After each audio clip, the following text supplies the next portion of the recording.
I got into it with some guys that was on the label, and I allegedly beat one up. Hey everybody, how you doing? My name is Brad Sanders. Ready. Ha ha, very funny motherfucker. And now, ladies and gentlemen, Hey, this is Brad Sanders, the host of This Comedy Life, and we want to remind you to like, comment, and subscribe because that pushes the show out to the algorithm and it will enable us to make more shows. Hey, this is Brad Sanders with This Comedy Life, the podcast about comedy, anything and everything about comedy. We have some of the best comedians in the world on this program, and we got one of the queens of comedy right here, ladies and gentlemen, Miss Cookie Hull. Hey, what's up? You giving me all that love like I'm special. I mean, I'm special, but you know what I'm saying. Yeah, you special to me, girl. You special to everybody who's ever seen you on stage, busting that mic wide open.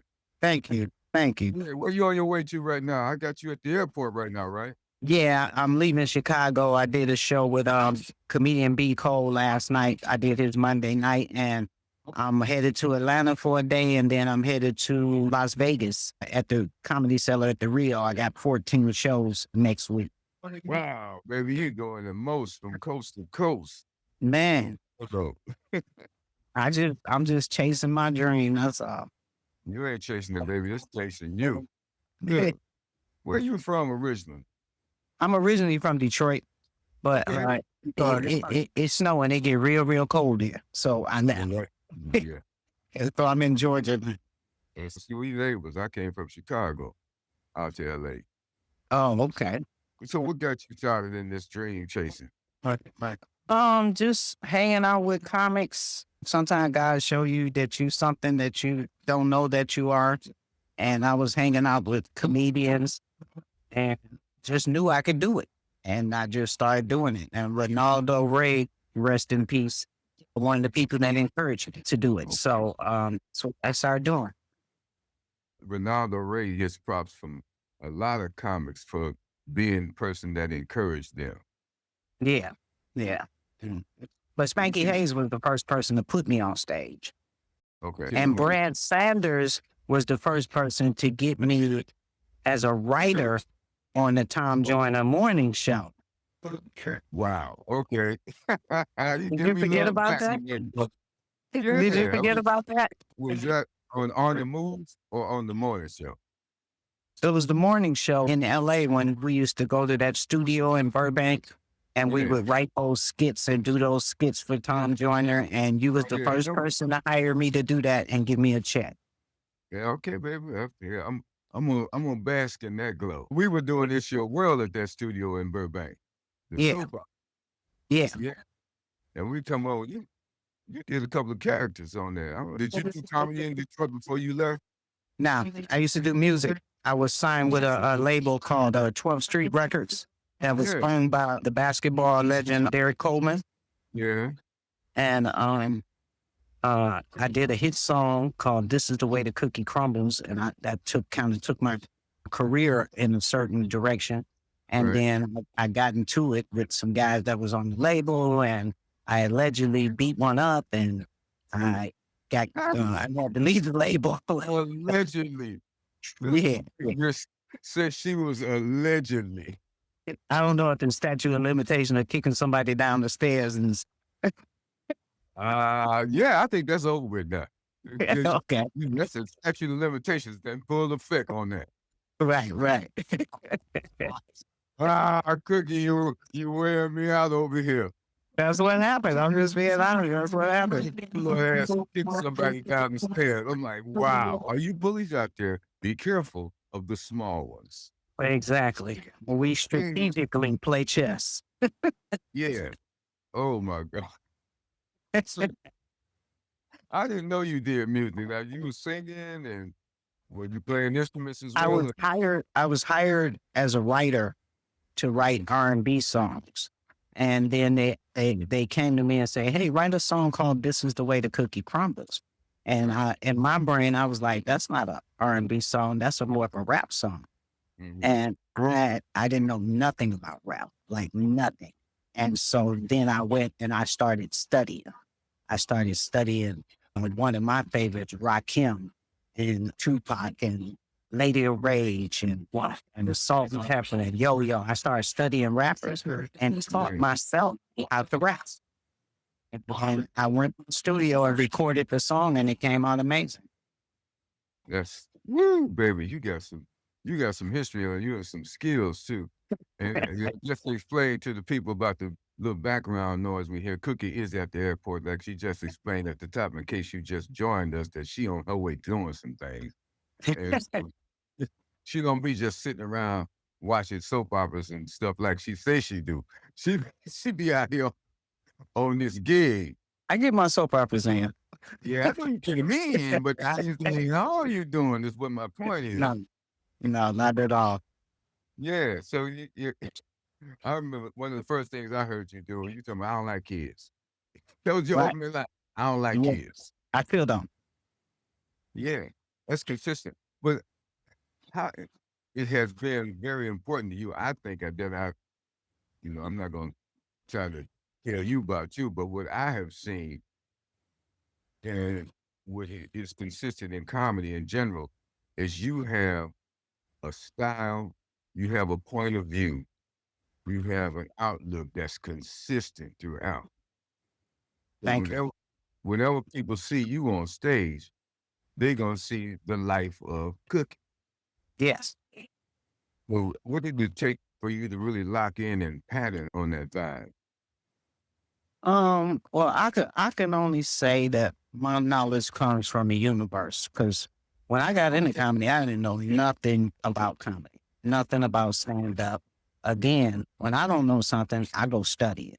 If I want to learn how to clog my toilet, I'm going to go watch plumbers.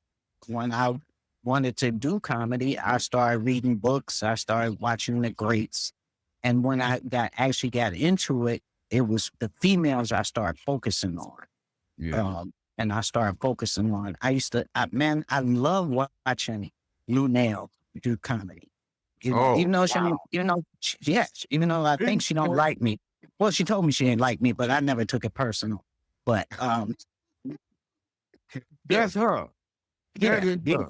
She's like, Yeah. I don't like you, but I ain't, blah, blah, blah. She crazy, boy. Yeah, but I watched her and I thought she was phenomenal.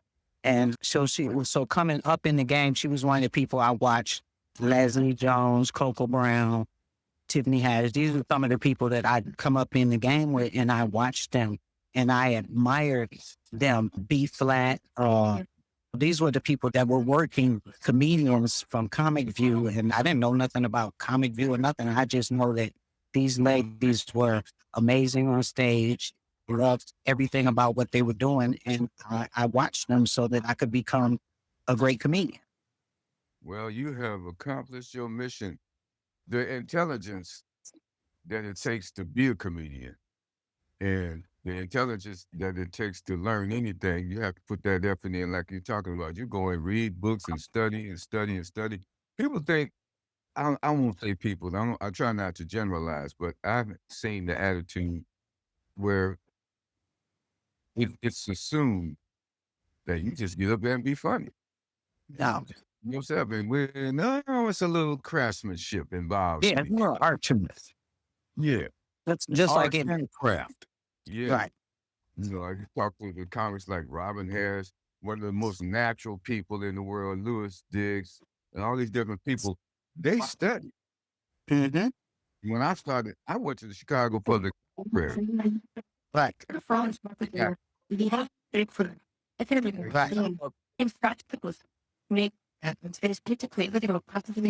can hear you. Yeah, I can hear you. I can hear your lady too in the background. We'll be Yeah. studying the voting process, and we're going to be leaving these Negroes and all these Negroes who think they can just hop on a plane on the tarmac. Well, you watched the news last week. It doesn't work. So, It's like, well, just to explain to people what the noise is, we try to give them a clean look. But what I was saying and what you were saying about studying and the books, I talked to Big Gregory. Whenever a comedian came to Chicago, I was there. I would mhm. either get a ticket or sneak in or whatever. I wanted to talk to him. And one of the things that Gregory, genius comedian, said, study all comedians. That's right. He told me study Red Skelton. Right. So- All nationality. all comedians. All. Mhm. And that's what I did. And I see that's you be killing.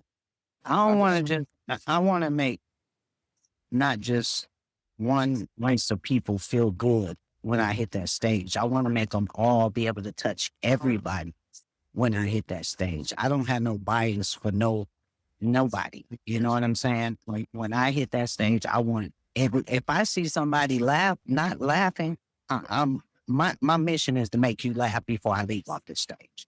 Do it. I like Love that. it. And I like that non-biased part because everybody needs to laugh. That's love Bob Hope. Me and my partner back in the day, we roll up some joints, blaze up, and sit up and watch the Bob Hope special. Oh yeah, I watched it numerous times. Oh yeah, Mhm. I didn't miss it when it was on. That whole idea of making everybody laugh. I watched you at the Cellar in New York, Mhm. and you had them rolling. When I say them, I mean all of them. Yeah, There was nobody not laughing in that joint. right. I mean, you stood in that spot and you spit them jokes. You ain't spitting no jokes. You spitting conversation. And Right. you spit the points of that conversation in a fluid stream. And I see some of the vet comics. I call them young comics because they're younger than me. But I'm talking about like Guy Torrey, Louis Dix, yourself. One joke flows to the next, to the next, to the next, to the next. Right. And it's Right. like, Well, at this point in my career, it's just still fun to me. If it stops being fun, right. I probably think I don't want to do it no more.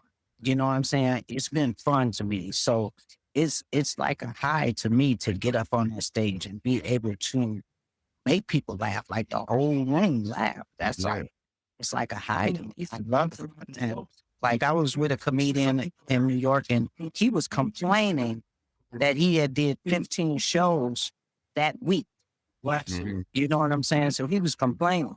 And I was telling him, but I don't have no problem doing 15 shows, 20 shows. When I was on tour with Katt, we did 107 cities and 145 shows in 6 to 7 months. It was amazing. And he was the first person to take me on tour. I can't get away from that. He was the first person to give me that experience. And it was amazing. I think I had the most fun out of everybody on the tour because it was my first time. Every time I got to a city, I'm going to hang out in the city because I've never been to Philadelphia and seen the Right. Liberty Bell. So damn it, I'm going to ring the Liberty Bell. You know what Yeah. I'm saying? So I had an amazing time. I've never flown private jet until Katt took me on a private jet. You know what I'm saying? He played a big part in my comedy experience. I could say that. Yeah. Yeah, that is a trip. But I've seen Katt on stage. It creates a whole new world up there. And Yeah, he knows how to play chess when it comes to this game. yeah. Mm-hmm. Oh, well, that's life, baby. If it ain't fun, it ain't worth doing it. Because if you ain't having no fun up under that light and on that mic, the audience ain't having no fun. You ain't having fun, exactly. If the audience ain't having no fun, The promoters ain't having no fun. the money going the wrong way. The money going the wrong- If ain't no money coming in and you not enjoying what you're doing, it's not worth it. Yeah. Yeah. You Yeah. know? How long have you been doing this? How many years would you say? Shoot. At this point, probably over 25 years. Okay. All right. What's your birthday? December 27th. Okay, let me see if I can find your birthday. Capricorn, December 27th. Okay. I'm trying to look you up in this day in comedy. Oh, wow. Yeah. Oh, where'd you get that? This is from my dear friend and comedy cohort, Daryl Littleton wrote this book. Oh, okay. Yeah, Daryl Littleton wrote this book and he autographed. Oh, okay. Oh, you talking about D. Militant? Yeah, D. Militant. Yeah, he was on the tour. He was on the tour with us. Yeah. Okay. Yeah, I know. I know. Yeah, rest in peace. He a Capricorn too. He was a good dude. Brad Sanders, it's no secret that I ain't gonna just flatter myself by reading my wonderful accolades in this stuff. But yeah, that's my man. He would, whenever he had a stage, I could get up. And he would invite me whenever he had a room. And also he was Tom Joyner. So Tom Joyner had a weekend show called On the Move. Right. And he created characters. Joe Torre created characters, Rusty Cundiff and Buddy Lewis. I was paying by the bit. Right. They write a piece, they put it down, and Daryl came up with this D. Miller taunt, and he had on the dashiki. When I started thinking about that cat, I get a little caught up. So excuse me. So what's next for you? I'm preparing to shoot my first comedy special. I'm gonna shoot it in Los Angeles, probably around the end of the year, the beginning of the first of the year. I haven't really shot one before. I have, but I haven't really shot one like I want to shoot it before. So that's my next thing that I'm doing. I'm gonna shoot a comedy special. I'm gonna shoot it in Los Angeles. It's gonna be star-studded, red carpet. I'm gonna invite all my friends out, people that I talk to on a regular basis, from Vivica Fox to Yo-Yo to Tiffany Haddish to Scarface to Ralph Tresvant. I'm just going to invite all my star-studded friends to Ken L from the Parkers. I'm just going to have it star-studded and get up there, and I'm going to tell what transparency about comedy and my experience and my journey. And it's going to have a lot of stuff that I did with people like Katt, people like Lonnie Love. I'm going to talk about my experiences that I had with them along my comedy journey. Okay. And so that's my next biggest thing that I'm about to do, because I haven't done it. It's time. I spent the last 22 years worried about my mother, who I laid to rest in November. She had dementia for over 20-some years, so that took up a lot of time in my life, because, I wanted to be there for her. And now it's just, let's go. I got my angel up there in heaven with them big wings on, looking down on me, and let's go. You got an advocate. I told Steve Harvey one time, talking after his mother passed, I said, man, you got it made. Your mom up in heaven wearing Jesus out. Wearing them out. My mother has Alzheimer's, and we moved her in with us, and it's a very, very difficult situation. But Yeah. I see you getting on your feet, and we're looking for do you have a title for your show yet? I'm probably going to call it Cookie Hull. Who is she? Oh, yeah. Okay. Because a lot of people be like, I don't know you. Who are you? And then once they Google me and find out who I am, then they go, oh. So I think that's going to be appropriate. Who is she? So that I can show the world who I am. Okay, now how long did you stay in the music business before you kicked dude downstairs? Probably 6 to 7 years. I was singing my whole life, because I can sing if I feel like it. Well, I'm probably too many blunts in to hold a whole song now. But I didn't smoke 200 blunts in this lifetime. So probably 5, 6, 7 years, and then I transitioned into comedy. But before you go, tell us where we can hear some of your music. I'm on Spotify, Pandora. I'm on all the platforms. My comedy is on all those platforms also. And just follow me on social media. I stay on social media doing some stuff. So just follow me on social media at Cookie Hull, and yeah. Okay, and y'all out there, please don't forget to subscribe, like, share, subscribe, like, and share. Then share some more and buy some merch. We got hoodies, we got slides, we got everything. But Cookie, thank you so much for this time, baby. So you're taking time out of your busy schedule. So a lot of people say I take time out of my busy schedule, but you can name locations where people say where you're doing things. So I really Thank you. I really appreciate you being on This Comedy Life. God bless you, baby. Thank you for having me on the show. And God bless you. And just holler at me when I get back to the city and let's hook up. All right, let's do it. Okay? All right, I'll do it. I'm out here in Atlanta myself, so yeah. Right. All right. All right. Okay, Thank you, Brad. I appreciate it. Let me get on this flight before these people leave me. Yeah, we gonna see them black folks back here in that lobby playing chess. Okay, let's go on, baby. Thank you. I really appreciate this. This is All righty. great. Have a great day, okay? All right, you too, baby. Show the world you're living this comedy life. Get your gear. Click the link in the show notes.